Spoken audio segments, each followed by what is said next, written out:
All right, so you've given me a whole stack of articles on Buddhism, Oh, yeah. specifically excerpts from The Four Noble Truths, Essence of the Dhamma, from Buddho.org. Mm. It looks like you're trying to understand more than just the rituals or history here. Right. This is about, like, grappling with life's big questions. Yeah. And from what I'm seeing, Buddhism might have some surprising answers. It really might. Yeah. It's interesting how this article frames Buddhism right from the start. Okay. It emphasizes this original term, Dhamma Vinaya, highlighting that truth and ethical conduct are equally important. I like that. Yeah. It's not just what you believe, but how you live. Right from the start. Yeah, that matters. Yeah. So, okay, for anyone just joining us on this journey, Dhamma is essentially like truth or reality. Yeah, the core teachings of the Buddha. Right. Exactly. And Vinaya is the ethical code. Yeah. The do's and don'ts for both monks and everyday folks. It is. So action is built into this system from day one. Yep. But let's get to the heart of it here. Okay. The Four Noble Truths. Yeah. I've heard this phrase thrown around, but to be honest, it always seemed a bit vague to me. It's a powerful framework. Yeah. But this article does a great job of breaking it down. Okay. The first truth, Mm-hmm. and this is the one that often catches people off guard, Okay. is the idea that life is characterized by dukkha. Okay. And this isn't just pain as we usually think of it, Yeah. but a kind of fundamental unsatisfactoriness Okay. that's woven into existence. All right. So before we go any further, Mm-hmm. I think we need to unpack this dukkha thing. Sure. Is it just me or does it sound a bit depressing? Well, it's certainly not all sunshine and rainbows, Right. but the point isn't to just dwell in negativity. Okay. It's about honestly acknowledging the reality of suffering. Mm-hmm. The article gives the analogy of a candle flame. Okay. It seems continuous, but it's actually a rapid series of flickers. I see. Similarly, our lives are filled with these subtle, even hidden forms of dukkha, even when things seem good. So even those moments when we're feeling happy, there's this underlying awareness that it won't last forever. Exactly. That sounds a lot like what the article calls viparinama dukkha, Mm-hmm. the suffering that comes from change. Right. Like knowing that even the best vacation has to end eventually. Exactly. And think about how often we chase happiness, Yeah. only to find it so fleeting. Yeah. This article suggests this is a universal experience, Okay. not just a personal failing. Yeah. Maybe that awareness itself can take some of the sting out of it. That's an interesting perspective. Yeah. But if suffering is so ingrained, is there any way out? Well, that's where the second noble truth comes in. Okay. It states that the root of dukkha is craving or clinging. Okay. We crave pleasurable experiences, Right. resist unpleasant ones, Yeah. and cling to this idea of a permanent self, Okay.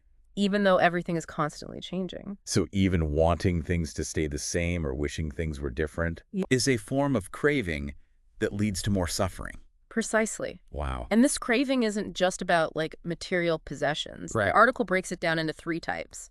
Kamatana, Cool. sensory desire, bhavatana, Okay. craving for existence itself, Right. and even vibhavatana, Okay. which is the desire to not exist, Huh. to escape suffering through annihilation. Wow. Craving for non-existence as a form of craving. Right. That's mind-bending. It is. But it makes sense. Yeah, We're always trying to grasp at something, even if it's nothingness. exactly. So how do we break free from this cycle of craving and suffering? Mm-hmm. That's where the third and fourth noble truths come in, right? You got it. Okay. The third truth states that by ending craving and clinging, we can end suffering. Okay. And the fourth noble truth offers a path to achieve that liberation, the Noble Eightfold Path. I've heard of this path, Yeah. but it always seemed like a long and complicated journey to me. Yep. Is it really possible to completely eliminate craving? This article makes it clear that the Eightfold Path isn't a quick fix or a checklist. Right. It's an ongoing practice, a way of life. But it also suggests that even small steps on this path Okay. can have a profound impact. Okay, so it's not about becoming some kind of superhuman overnight, Right. but more about gradually shifting our perspective and our habits. Exactly. Sign me up. Yeah. But seriously, where do we even begin with this Eightfold Path? Yeah. The article mentions 8 different aspects, It does. which can feel a little overwhelming. It can seem that way. Yeah. But the beauty is that they're all interconnected. Okay. They support and reinforce each other. Okay. The article groups them into 3 categories. Right. wisdom, morality, and concentration. Okay, so it's not just about meditating on a mountaintop. Right. There's a whole ethical component, too. Exactly. Yeah. The path starts with right view and right intention, which fall under wisdom. Okay. Right view is about seeing the world through the lens of the Four Noble Truths. Okay. It's about understanding the nature of suffering, its cause, Right. and the possibility of liberation. So it's not just blind faith. No. It's about having a clear understanding of the principles we've been discussing. Yes. Like really internalizing this idea Yeah. that craving leads to suffering. Yes. And intention is about aligning your actions with that understanding. Okay. It's about making choices that are guided by wisdom and compassion, not just by selfish desires. I'm seeing a pattern here. Yeah. It's not just about what we think, but how we act on those thoughts. Absolutely. Which brings us to the morality piece of the puzzle. Okay. Right speech, right action, Yeah. and right livelihood. Right. Honestly, right. Yeah. Anything sounds a bit preachy to me. I know. What does this actually look like in everyday life? The article presents these guidelines as a way to minimize harm. Okay. And cultivate a more peaceful and harmonious existence. Right? Speech isn't just about avoiding lying. Okay. Or harsh words. Yeah. It's also about speaking truthfully, kindly, Right. and in a way that promotes understanding. So choosing words that build people up rather than tear them down. Exactly. I can get on board with that. Good. What about right action? Yeah. Is this where we get into the thou shalt not rules? It's less about rules and more about cultivating skillful actions. Okay. The article highlights 3 core negative actions to avoid taking life, stealing, and engaging in harmful sexual conduct. Okay. Those are pretty straightforward. Yeah. But I can see how the nuances could get tricky. Oh, yeah. Like even something seemingly harmless could have unintended consequences. Right. Right. That's where mindfulness comes in. Okay. It's not about becoming paralyzed by fear of making a mistake. Right. But about being aware of our choices. Yeah. And their potential impact on ourselves and others. That makes sense. Yeah. And, right, livelihood seems to extend that awareness to our work. It does. Okay. It's about choosing a profession that aligns with your values and doesn't contribute to harm in the world. Right. This article specifically mentions avoiding work that involves causing harm to living beings. Okay. Such as dealing in weapons or selling animals. So it's about being mindful of how we earn a living. Exactly. And ensuring our work is in harmony with our ethical principles. Yes. This is really making me think about my own career choices. It's a powerful invitation to align our actions with our values. Yeah. And it leads us nicely into the final category of the Eightfold Path. Okay. Concentration. This is where meditation comes in, right? It is. I've tried meditation apps before. Yeah. But I always struggle to quiet my mind. It's a practice. Yeah. And like any skill, it takes time and effort to develop. Sure. The article emphasizes, mindfulness, right effort, and right concentration as the keys to cultivating a more focused and peaceful mind. Okay, break those down for me. Sure. What does mindfulness actually mean in this context? Right. Mindfulness is about paying attention to the present moment. Okay. With clarity and non-judgment.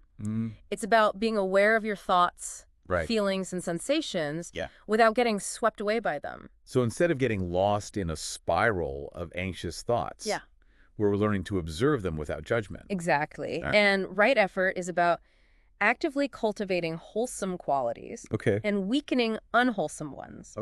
It's about directing your energy towards what's beneficial, both for yourself and others. So it's like a mental workout. Yeah. Building those mental muscles of focus and awareness. It's a great analogy. Right. Right. Concentration is the ability to focus your mind deeply. Yes. Eventually reaching states of profound absorption called jhanas. Yes. This is often achieved through meditation. But the benefits extend far beyond your meditation cushion. They do. So all these different aspects of the Eightfold Path are working together to cultivate a more peaceful, focused, and compassionate way of being. You got it. Okay. And ultimately, they all point towards the same goal. Okay. Liberation from suffering and the realization of nibbana. We talked about nibbana earlier. Yes. But it still feels kind of mysterious. Yeah. Is it like heaven or some blissful state of mind?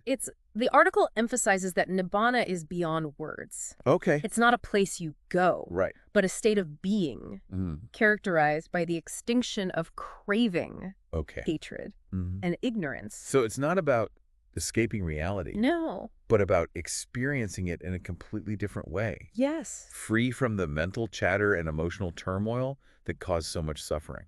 That's a beautiful way to put it. Wow. And while nibbana is the ultimate goal, right, the journey itself is filled with insights and benefits. Even small steps on the Eightfold Path can lead to greater peace, clarity, and compassion in your life. Okay. I'm starting to see how these teachings could be incredibly valuable, even if you're not a Buddhist. Absolutely. But realistically, complete liberation from suffering seems like a pretty lofty goal. Yeah. Is it really attainable for us ordinary folks? The article describes a gradual path with different stages of liberation, even reaching the first stage, known as stream entry, brings about a significant reduction in suffering and guarantees eventual liberation. So it's not an all-or-nothing proposition. Yeah. There's room for progress even if we stumble along the way. Absolutely. Right. And the beauty is that the path itself is incredibly rewarding. Even if you never reach full enlightenment. The practice of mindfulness, compassion, and ethical living can transform your experience of life. This has been so insightful. I'm feeling inspired to dive deeper into this whole mindfulness thing. That's great. But before we completely geek out on Buddhist philosophy, maybe we should pause here. Okay. And come back with some key takeaways. Sure. And the thought-provoking question for our listeners. Sounds like a plan. Okay, we're back. And I have to say, exploring these Buddhist concepts has really shifted my perspective. Yeah. It's like looking at life through a new lens. I agree. And you know what strikes me most is how these teachings that are rooted in ancient wisdom still resonate so deeply with our modern experience. It's not just philosophy for philosophy's sake. It's about understanding the human condition, the struggles that we all face, and finding a path to greater peace and freedom. It's about taking responsibility for our own well-being. Right. Not in a blaming way, but in an empowering way. Right. Recognizing that we have the capacity to change our experience by changing our relationship to our thoughts, feelings, and the world around us. I think that's what I find so compelling about this Eightfold Path. It's not just a set of rules. It's a roadmap for personal transformation. It is. It's about cultivating wisdom, compassion, and skillful action in every aspect of our lives. And this article doesn't shy away from the challenges. Right. It acknowledges that this path requires effort, discipline, and a willingness to look deeply at ourselves. Sure. But it also emphasizes that even small steps can make a big difference.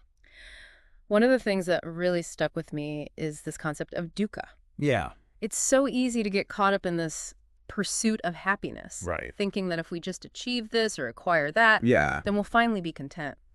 But this article challenges that notion. It does. Suggesting that a certain level of unsatisfactoriness is inherent in the human experience. And recognizing that dukkha is universal can actually be a source of comfort. It reminds us that we're not alone in our struggles.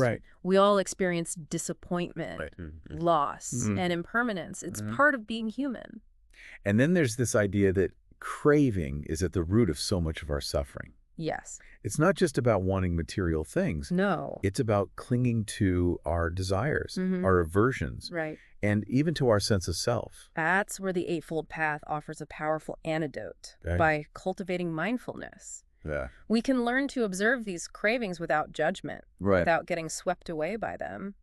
We can create space between our thoughts and our reactions, allowing for more skillful choices. It's like we're training our minds to be more resilient, more adaptable, more able to navigate the inevitable ups and downs of life. Exactly. And this article beautifully illustrates how each aspect of the Eightfold Path supports this process.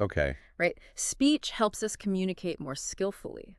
Right? Action guides our behavior towards greater harmony. Right? Livelihood encourages us to align our work with our values. And the practices of mindfulness and concentration cultivate a deeper awareness of our inner world. So it's not about escaping reality. No. It's about engaging with it in a more conscious and compassionate way. Yes. It's about showing up for ourselves and for others with greater presence, right? Yeah, wisdom, yeah. and kindness. And what's so inspiring is that this path is open to everyone. Right. You don't need to be a Buddhist or a monk to benefit from these teachings. That's such an important point. We can all cultivate greater peace and freedom in our lives. Absolutely. No matter our background or beliefs. It's true. So as we wrap up this deep dive, yeah, I'm curious to know what resonated most with you. For me, it's the reminder that liberation is a journey, not a destination. Right. It's this ongoing practice of aligning our thoughts, words, and actions with wisdom and compassion. It's about showing up each day with intention. Right. And making choices that move us closer to our highest potential. Beautifully said. Yeah. And to you, our listener, what insights or questions have emerged for you? Yeah. What aspects of the Four Noble Truths or the Eightfold Path speak to your own experience? Perhaps this deep dive has sparked a curiosity to explore mindfulness or meditation. Yeah. Or to simply bring greater awareness to your daily life. Right. Whatever your takeaway, we encourage you to keep seeking. Yes. Keep questioning. Yeah. And keep diving deep into the mysteries of life.